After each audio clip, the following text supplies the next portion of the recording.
Hey everybody, I'm Tom Vasel, and today we're taking a look at Moesteiro. This is the fourth game in a series that Pythagoras is doing of strategy games. And in this one, near the end of the 14th century, King João I ordered the construction of one of the most elegant Portuguese monasteries, the Monastery of Santa Maria da Vitória. And I apologize if I got any of those words mispronounced, but in this game, you're building a cathedral, because you always are building a cathedral or a castle or something. But in this game, you are doing what is called worker placement, and you're placing dice on the board to get resources. Let's take a look, and we'll be right back. In this game, you're building a monastery. And so you're going to be building different sections, and these sections will turn over the course of the game. And you'll be putting them in different spots here, which will slowly build up the monastery. And these pictures don't really matter, but these tokens themselves are used to keep track of the number of rounds in the game. And as you build these, you're going to be scoring points. So there's a few ways to score points in this game: helping build the village, building the cathedral, and having sets of tiles at the end of the game. And players are going to do that through a worker placement game. In this game, players are going to have some dice. You're going to start the game with one big die and two small dice. The big die is only numbered 1, 2, and 3 on it, while the small dice go through 6. These are going to be workers, and this is a master. And as you move this on this track, you will eventually get another worker, then upgrade one of your workers to a master, then lose one of your workers at the end. Players are going to roll their dice at the beginning of each round, and you're going to be then taking turns placing them out. There's going to be a certain number of resources placed here, of these different columns and pillars, based on the big dice that are rolled. But after that, one person's going to take a turn. They're going to place a die in one of the sections on the board.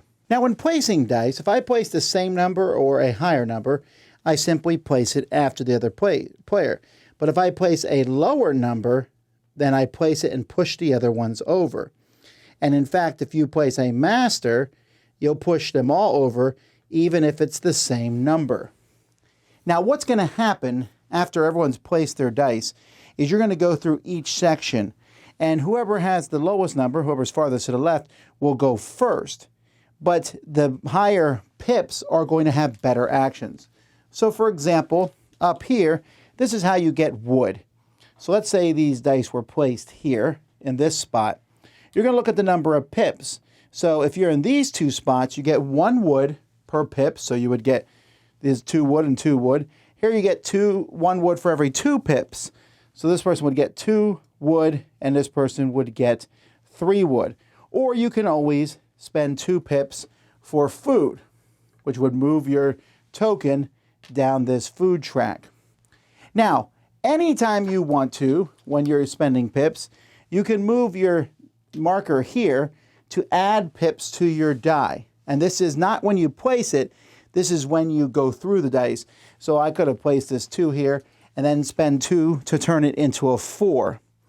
And if you can't take an action, or if you have leftover pips, you can add 1 and move this up. So this is a way to add pips or subtract pips from your die, and depending on where it is at the end of the game, you'll score points. So this first section gives you wood and food. The second section here lets you build village buildings.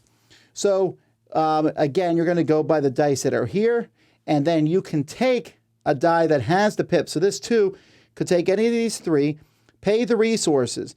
Then you can place it on a spot where your food marker is. So if you get your food marker to the bottom of the track, you can place it anywhere.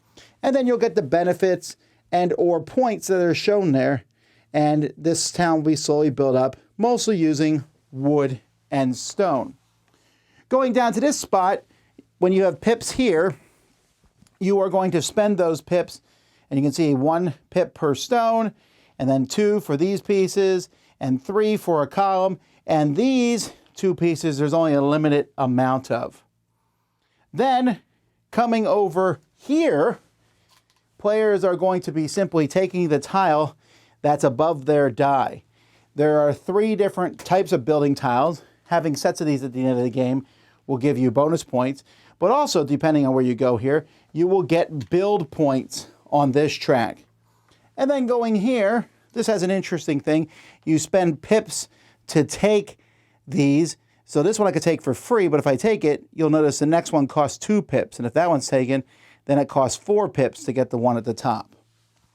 After everyone has gone through all the worker actions, players will be able to, in turn order, build one of these tiles. But you need to have the resources to do it and spend the build points on this track here.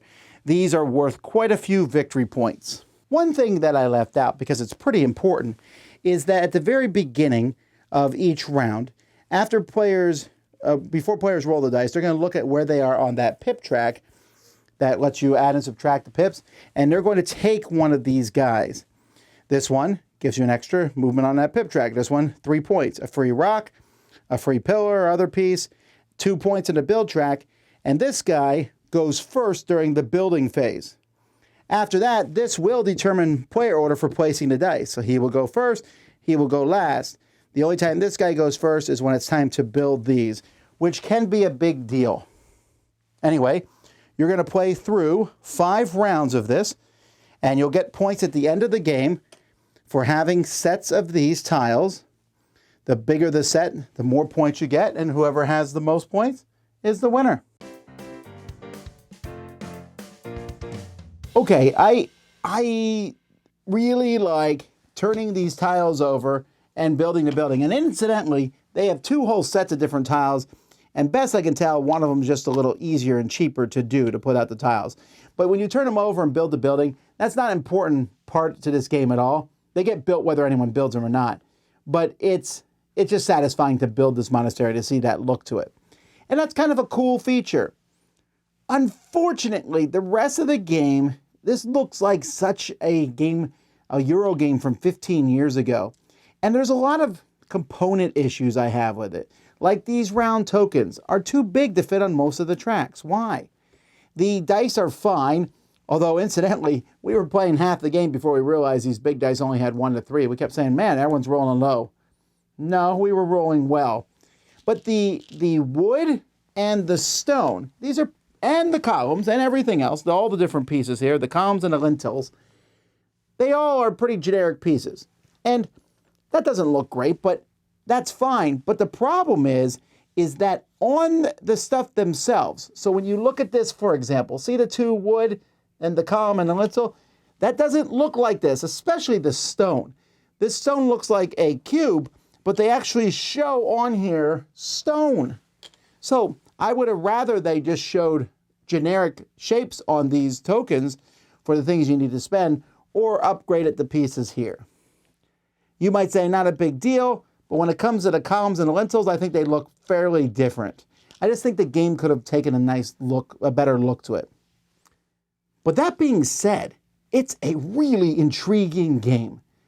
It's very interactive.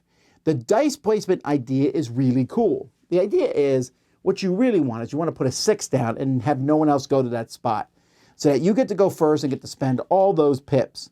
But that's not going to happen. So there's this tension back and forth. If I go down to that bottom part with a lot of pips, I'm going to be able to buy a lot of stone, lintels, and columns.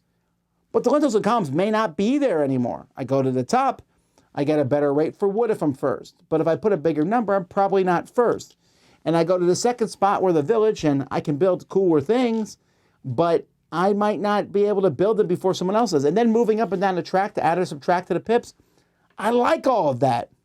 I like also when you build these, if you cannot build one, you can pay some of the pieces on it and get 3 points each, which does a couple things. It stops someone else from building it, and it gives you some points. You're not sitting there getting nothing. But it still costs you these build points, which are pretty critical.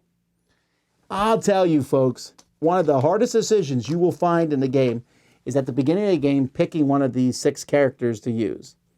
Because the number determines your turn order, and after that, it determines your special ability. That's a pretty big deal, and I'm telling you, none of these feels worse than the other. I sat there and really had a tough time deciding which of them I was going to buy each time. I like that. Like the number 6, he goes last, but first to build. First to build can be a big deal. Number 1, you go first, but why do I need to take a number 1? I could take a number 2. Probably no one will take the number 1. Number 2 gives me 3 victory points. Isn't that better? It is. And so this game is not particularly long. It's a little over an hour once you know what you're doing. Collecting sets of different tiles is interesting, but the way the dice placement work and the way low is better than high, but high is also better than low, is a nice way that everything is put together.